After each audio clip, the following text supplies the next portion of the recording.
Yeah, bitches. So, I am about to go through, well, first off, I'm doing this because I'm so excited for Glass, I can barely breathe, okay? Fortunately, I am humbled to say that I have an opportunity to go see Glass tomorrow, so expect a spoiler-free review on Sunday. But, before we get to Glass, and pretty much in celebration of Glass, I thought it'd be cool if I very broadly, very quickly reviewed all of M Night Shyamalan's filmography at once, that I've seen anyways, because your boy was born in 1990, okay, and I was around when, to look up like really cool reviews, you had to like open up a fucking newspaper for like M Night Shyamalan's films, and just films in general, and fuck, I just felt old. Anyways, let's continue. The Sixth Sense from 1999. How do I feel about this film? Pretty much, not only is The Sixth Sense a 10 out of 10, right? Masterpiece. But, first off, it has one of the greatest plot twists ever committed to celluloid in this film. Like, the plot twist in this film, to this very day, is not only still influencing upon films, but like, it's one of those plot twists that like, if you watch The Sixth Sense and you know nothing about the plot twist and you are unexpectedly hit by it, it literally makes you rethink every single thing you saw up until that point. Like, literally, the plot twist in this movie is so powerful that like, when you watch the film again, you literally have to reinterpret every single sequence, okay? And that is just a feat. And not only is it one of the creepiest movies of all time, and not only is it completely void of CGI, this is literally, in my opinion, the most clever, this is the cleverest ghost story ever committed to celluloid. Like, I almost don't know how you can make a ghost story more clever than this film. Straight up. This movie is like a literal work of art. But right after that, in 2000, Unbreakable came out. Unbreakable, I mean, Unbreakable is not only a 10 out of 10, not only is Unbreakable my favorite M. Night Shyamalan film, but Unbreakable is the best live-action superhero story that I've ever seen, period. This movie is a jaw-dropping achievement. Signs, I think, honestly, Signs is so good. The performances, like, everybody nails it, and I think I would give Signs like a 9, probably like a 9 out of 10. I do love Signs, I don't love it as much as some people. When it comes to stories like this, rather award like Arrival a 10 out of 10 as opposed to this film, but it's a 9 out of 10. I have like a list of nitpicks that aren't necessary to go into at this time. Maybe if I do a movie review, I'll go into them. But long story short, it's probably about a 9 out of 10 for me. The suspense in this movie is next level. I mean, quite possibly the most suspenseful, creepiest first contact alien film ever made. I mean, the suspense in this movie is genuinely off the charts. The sense of dread and just like a moody, eerie atmosphere is just unprecedented when it comes to this film. Great film. Great film. I love Signs. To be completely blunt with you, so in 2004, M. Night Shyamalan, he made The Village, which, so Roger Deakins, probably my favorite cinematographer. I will admit that on a technical level, and when I say technical, I'm talking about costumes. Oh my god, the creatures look so fucking cool, even to this very day. You know, the costume work, the makeup, just the general cinematography, the lighting, the photography, the cinematography. So like on a technical level, this film is fantastic. Outside of that, no.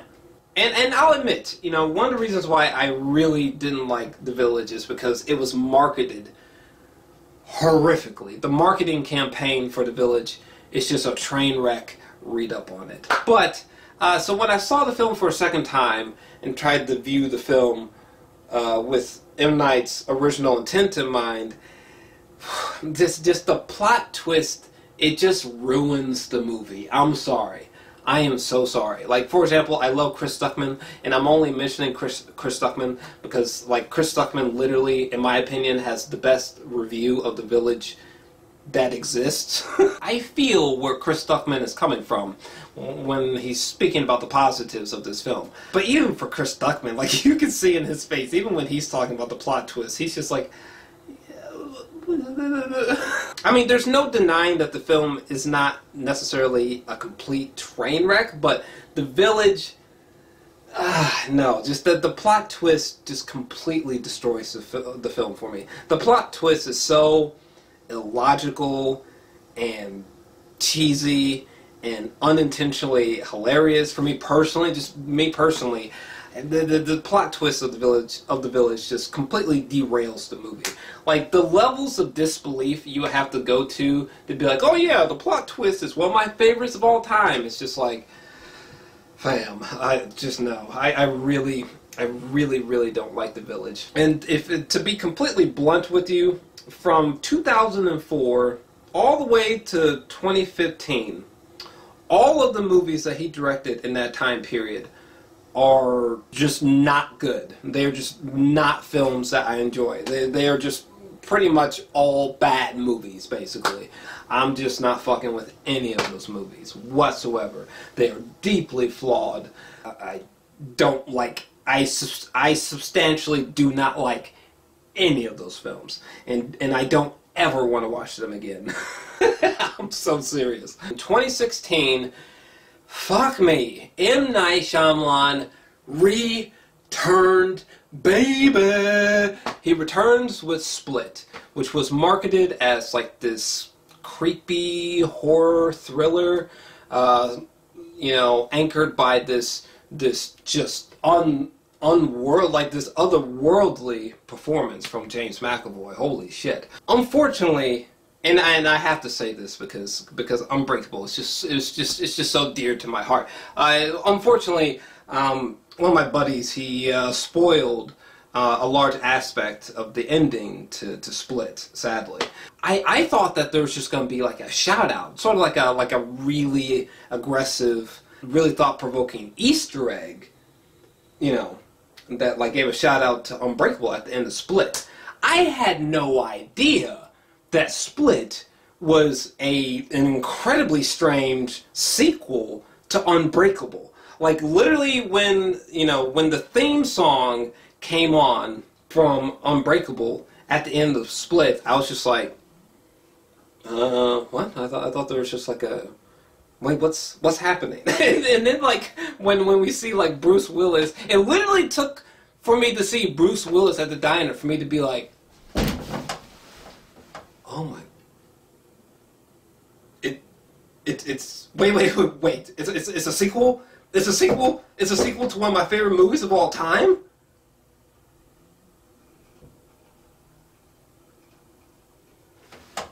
Oh my God. The king is back, baby! I gave Split a 9 out of 10. Like, Split was such a clean Hail Mary. Like, Split was just like a perfect home run for M. Night. I don't understand all the praise for The Visit, but all the praise for Split, totally warranted. Totally get it. Split was awesome. It's just so good. Heba! But yeah, anyways, that's my quick thoughts on the filmography of M. Night Shyamalan. That's my quick thoughts on his films rather. And yeah, I've loved Unbreakable for so fucking long. It's pretty much like a 11 out of 10 film for me. And Split was so good, so good. It's just like, it was almost like the perfect sequel in a way, nearly, to Unbreakable. So to say that I am waiting with bated breath for Glass is an understatement. I can't wait to see Glass. Like, not to mention, I'm riding on like 19 years worth of excitement here for a sequel to close out the Unbreakable characters. So yeah, I'm still excited to see Glass. I can't wait to see the goddamn film, alright? Shit, I'll make up my own fucking mind when I see Glass, okay? Reviews on Sunday, baby.